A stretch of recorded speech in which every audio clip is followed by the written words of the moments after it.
Hi there, everyone. I just want to give you a quick overview of week 2, even though it's Tuesday morning, and I maybe should have done this Monday morning, but I wanted to see how things went with your first round of annotations.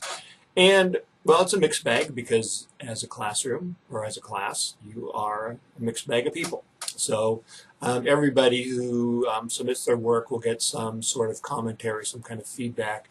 The thing I have seen most that I want to touch on is the need to focus on restatement. And if you go back and view the video, the kind of annotation demonstration, you'll notice that's what I focused on. The reason this is particularly important for this assignment is because you are going to have to summarize both of the readings. So if you do the restatements uh, while you are reading, then all you have to do, easier said than done, of course, is sort of weave those restatements together, and you will have some kind of summary, and you'll be good to go. And then you can massage it, smooth it out, revise it, think of that however you like, and make it a stronger, more effective, more readable summary.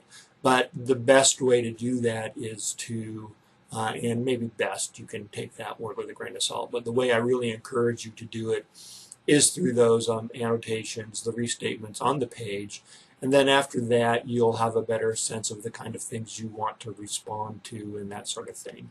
If you just do a lot of highlighting or you just do a lot of commentary, that doesn't give you the foundation for your summary. So that's why I push the restatement, especially at this stage. If you want to read and understand something, restatement demonstrates that you have done so to yourself, to me, to anybody who looks at it, and it makes it easier.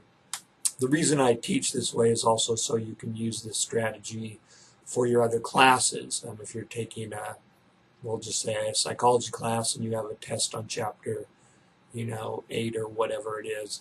And if you annotate your psychology book in this way, then you can go back and either write up review notes or review from your annotations. And when you've done the scribbling on the page, if something doesn't make sense, you just have to kind of glance over and look at what is on the page and refresh your memory or clarify your thinking, maybe retweak your annotation, who knows. But it makes study time a lot more effective. So what we're doing is sort of front-loading the thinking and studying process through annotations.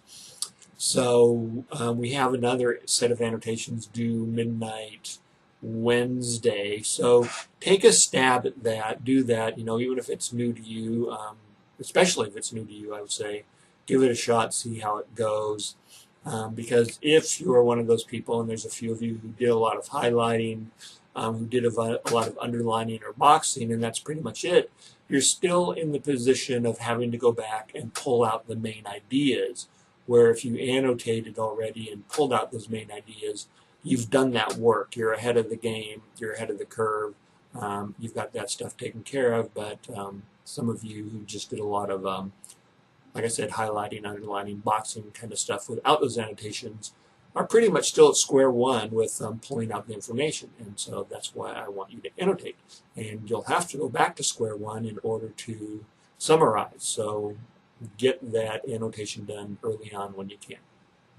So that's that. So I will probably post another video. I'm looking at, yeah, we have an assignment draft due. It says October 3rd. I believe that's Monday.